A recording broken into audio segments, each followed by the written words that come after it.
nas minhas citações iniciais, que eu disse porque eu não sou pós, exatamente também por causa da iminência, a doutrina que Cristo pode voltar a qualquer momento. Essa é a doutrina da iminência. Então, Mateus capítulo 24, o tema é vinda de Cristo em glória, não arrebatamento. Maravilha, glória a Deus.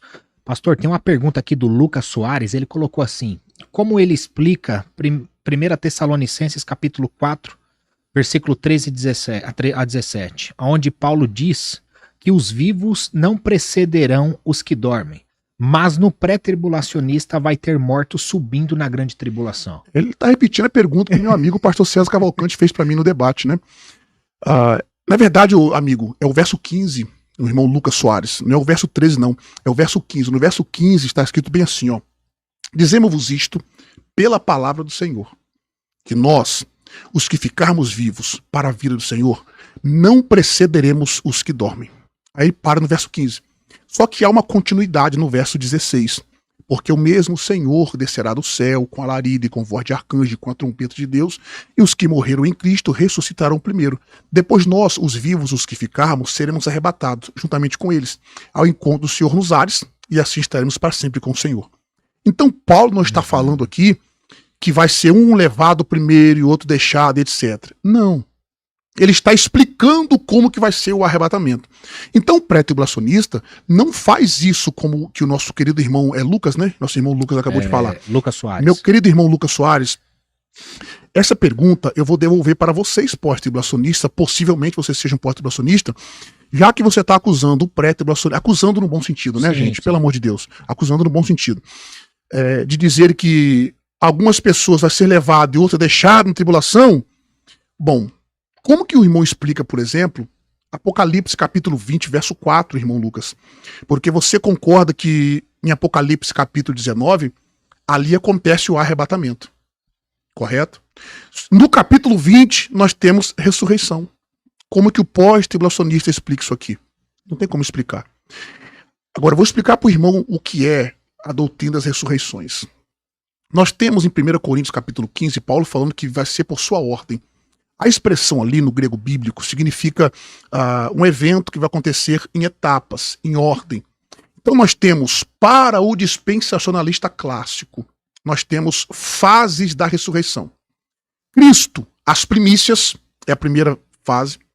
Nós, no arrebatamento, é a segunda etapa. Os mártires da grande tribulação e as duas testemunhas escatológicas, Apocalipse capítulo 11, são as 4 etapas para o dispensacionalista clássico.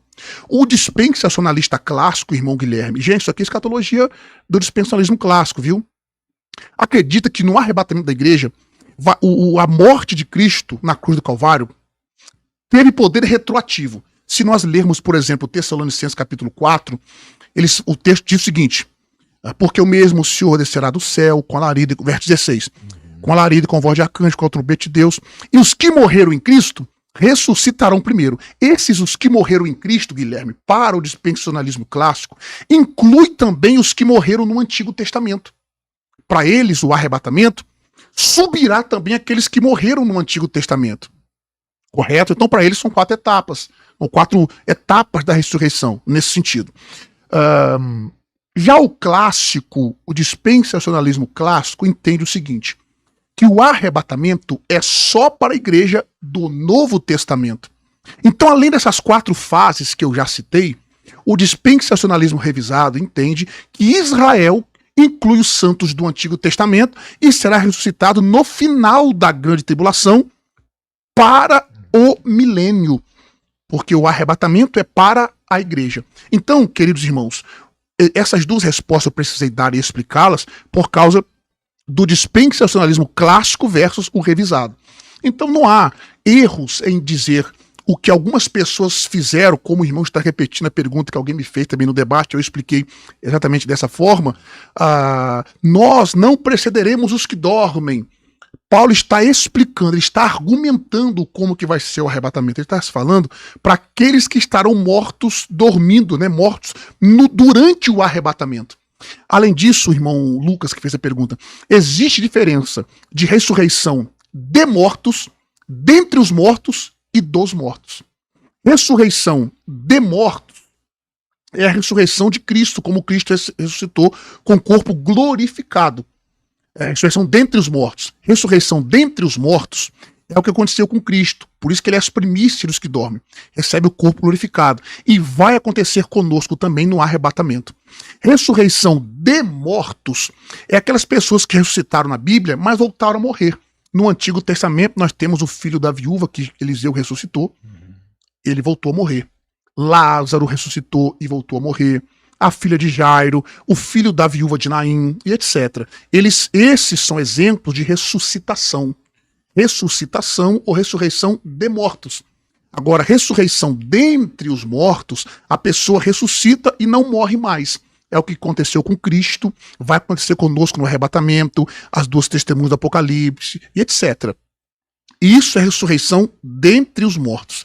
Agora, a ressurreição dos mortos é a ressurreição que vai acontecer no juízo final dos mortos ímpios que vão receber um corpo adaptado para sofrer o suplício eterno.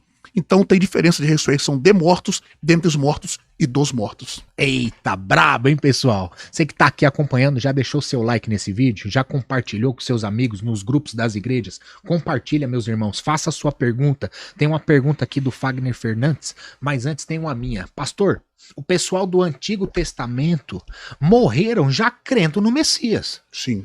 Então eles também são salvos pelo Messias. Sem dúvida. Então se morreram lá e sendo salvos já estão no céu ou vão esperar Jesus voltar em glória? Essa é a resposta que o irmão me deu, eu concordo plenamente de dentro do dispensacionalismo clássico. Como eu expliquei outrora... Se eu tiver errado, você até... Não tá errado. É porque para o dispensacionalista clássico, ele explica exatamente assim. A morte de Cristo na cruz do Calvário teve um poder retroativo. Os santos do Antigo Testamento foram justificados pelo Cristo que viria, ou seja, olhando para o futuro. Nós, por exemplo, fomos justificados pelo Cristo que veio, olhando para o passado na cruz, né? Então, a sua resposta está correta. O dispensacionalismo clássico responde exatamente assim. No arrebatamento, como os santos do Antigo Testamento acreditavam no Cristo que viria, eles foram justificados por esse Cristo. Correto? Maravilha. Só que aí agora nós temos que entender a escatologia no que tange à igreja. O arrebatamento é para a igreja. Embora esses santos do Antigo Testamento criam, né, no Cristo que viria, no Messias que viria, eles não fazem parte da igreja. A igreja ainda era um mistério no Antigo Testamento que só foi revelado no Novo. Né? Então a igreja de Cristo não é mencionada no Antigo Testamento. Então eles fazem parte do grupo de Israel. Os cristãos, isso aí. Então os santos do Antigo Testamento, embora salvos, eles não fazem parte da igreja dentro do pensamento escatológico do que tange o arrebatamento. Deu para entender a minha resposta? Deu para entender. Tranquilo. Então nós temos salvos no Antigo Testamento? Temos. Mas eles não fazem parte da igreja. A igreja nasce com Cristo. Olha o que Cristo fala em Mateus 16, 18. Sobre esta pedra edificarei a minha igreja, e as portas do inferno não prevalecerão contra ela. Então a igreja nasce no Novo Testamento com Cristo. E o Novo Testamento nasce depois que Jesus ascende aos céus. Sim. Seria isso? Sim. Né? A nova aliança, né? Nova aliança. Pastor, uma pergunta. O termo igreja, eu faço até essa pergunta porque o senhor é o professor, é mestre. Você tinha mencionado a pergunta do Fagner? É essa? Não, é outra. A do Fagner eu vou fazer daqui a pouquinho. Ah, tá. Tem uma outra aqui, Fagner Fernandes. Mas antes eu queria perguntar outra coisa. O termo, já que a gente estava falando de igreja, o termo igreja não aparecer em Apocalipse 4,18 é realmente prova de que ela já não está na Terra? Eu penso que sim. Primeiramente... Não sei se ficou claro. Não, entendi. Do capítulo... Vamos lá. É porque do capítulos 1, 2 e 3, a palavra igreja é mencionada 19 vezes, irmão Guilherme.